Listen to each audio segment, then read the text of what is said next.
Isang mapagpalang araw po sa inyong lahat mga kabarter. Andito po ulit ako sa aking backyard poultry rabbit tree at meron akong i-unbox dito na parcel galing sa Shopee. In order ko magagamit ko dito sa aking poultry. Itong isa, unahin ko na itong isa. Ito ay lower fan or incubator. Nauna na yung in-order kong thermostat. So mag-assemble ako ng bagong incubator, DIY. Manual incubator lang muna dahil yun lang ang kaya natin.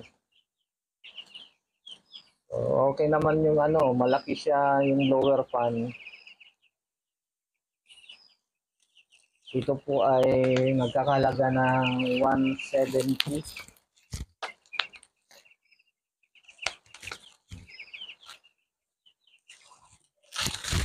Yun.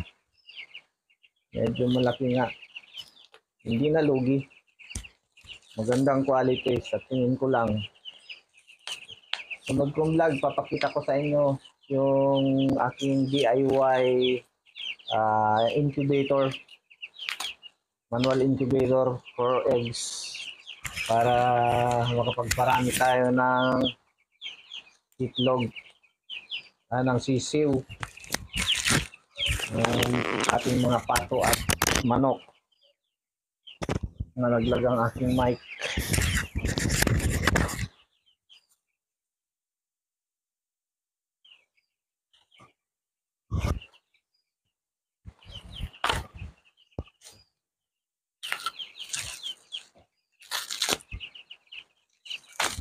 Yan, ang ganda. Sa tingin ko pa lang maganda siya, malaki. Di gaya nung una kong binili na na blower fan na for computer. Ito mas malaki to pero mura lang siya, 170 na. Kasama na yung shipping. Magandang quality siya, napakalaki. Yan, malaki siya. Tama-tama to sa ating incubator. Ito namang isa, ano to? Ay naku, hindi maganda yung packaging nila.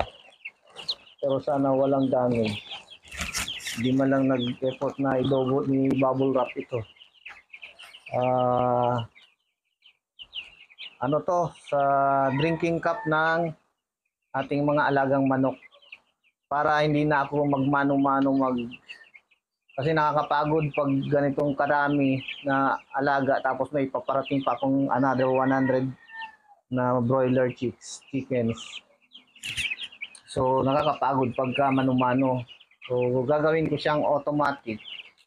Mag-install ako nito. Nag-order ako nito ng 20 pieces. Ayan 20 pieces itong in-order ko. Papakita ko ulit sa inyo yung kung paano ko to i-install. Another vlog naman yon.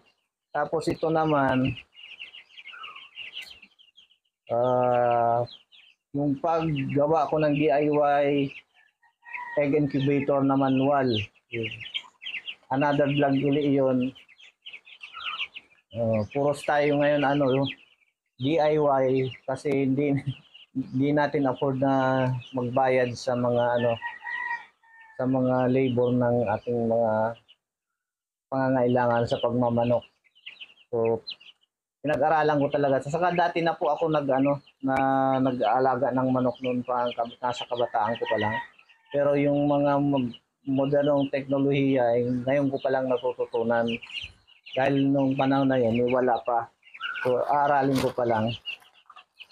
Yan na po, magaganda yung papasok lang to sa hose na dito. hindi na ako mahirapan mag-connect dahil dati nang may connecta ng tubig na hose itong aking mga dating kulungan ng rabbit na ginawa ko ng kulungan ng mga broiler chickens. I-convert ko na lang siya into drinking cup ng ating mga alagang manok. So, hindi na tayo mahihirapan magpainom sa kanila. Automatic na. Isang busa na lang sa malaking container. Kasama na yun kung yung pagtitimpla ng vitamins. Hindi na tayo mahihirapan. So,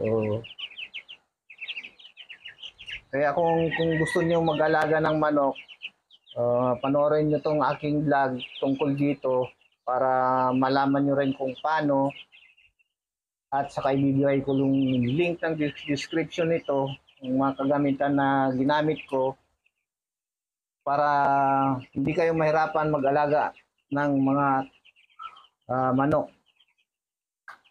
At yung isa yung paggawa ng ating incubator.